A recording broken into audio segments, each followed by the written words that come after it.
हरि ओम. Corona न करोति. योगदास श्री जयगणेश जोशी लिखित आध्यात्मिक लेख क्रमांक 79. करोना न करोति. मानव महाविचित्र आहे. तो जसा आहे किंवा त्याने जसे असावे अशी त्याची स्वतःची इच्छा असते ते त्याला चटकन पटते, सत्य वाटते. पुरावा न मागता तो त्यावर सहजच विश्वास ठेवतो. परंतु जे तो नाही ते त्याला रुचत नाही किंवा त्याने जसे असू नये अशी त्याची इच्छा असते ते त्याला असत्य वाटते. त्यावर तो अविश्वास दर्शवतो, त्याचा पुरावा मागतो. एखाद्या स्त्रीच्या चारित्र्याची चर्चा तासनतास सुरू असते. तिला बदफैली ठरवायला स्पर्धा लागते. खोटे नाटे आरोप तिच्यावर लादले जातात. ही चर्चा मोठ्या चवीने सर्वत्र ऐकविली जाते. ऐकणारा म्हणतो, मला वाटलेच होते की ती तशीच असणार. नापास झालेल्या विद्यार्थ्याची चर्चा सर्वत्र त्वरित होते, परंतु पहिला आलेल्याची चर्चा होत नाही.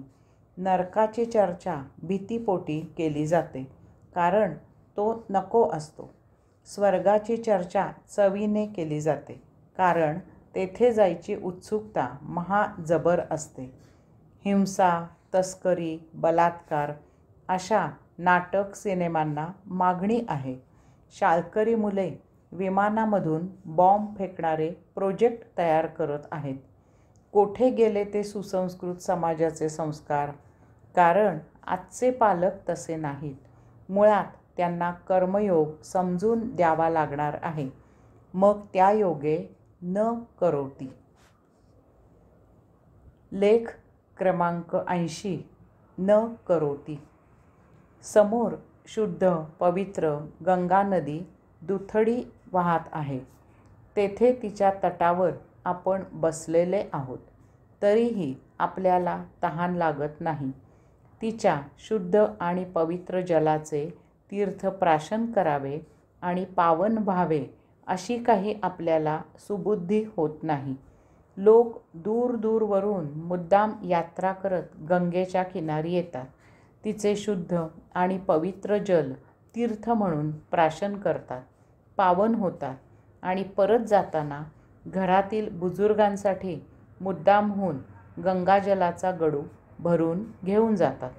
तथापि आपण तेथेच असूनही अभाग्यासारखे कोरडे राहतो, हे आपले दुर्दैव आहे. आपण भर दुपारी वाळवंटामधून प्रवास करत आहोत. वर सूर्य तप्त होऊन आग ओकत आहे. आपल्या अंगामधून घामाच्या धारा वाहत आहेत. जसे तहानेने कोरडा झाला आहे, घसा तहानेने कोरडा झाला आहे, अशा परिस्थितीत आपण प्रवास करून थकतो. आपण व्याकुळ होतो, जीव कासावीस होतो. परंतु काय उपयोग? आजूबाजूला कोठेही सावलीसाठी एक साधे झुडूपही दृष्टीस येत नाही, की कोठे आजूबाजूला पाण्यासाठी नदी, झरा, विहीर दिसत नाही. आपण अभाग्यासारखे घामाच्या धारा लागून, तहान लागून बेजार होतो. हे आपले प्रारब्ध आहे, दुर्दैव आहे.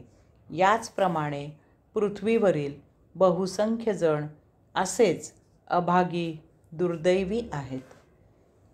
हरि ओम.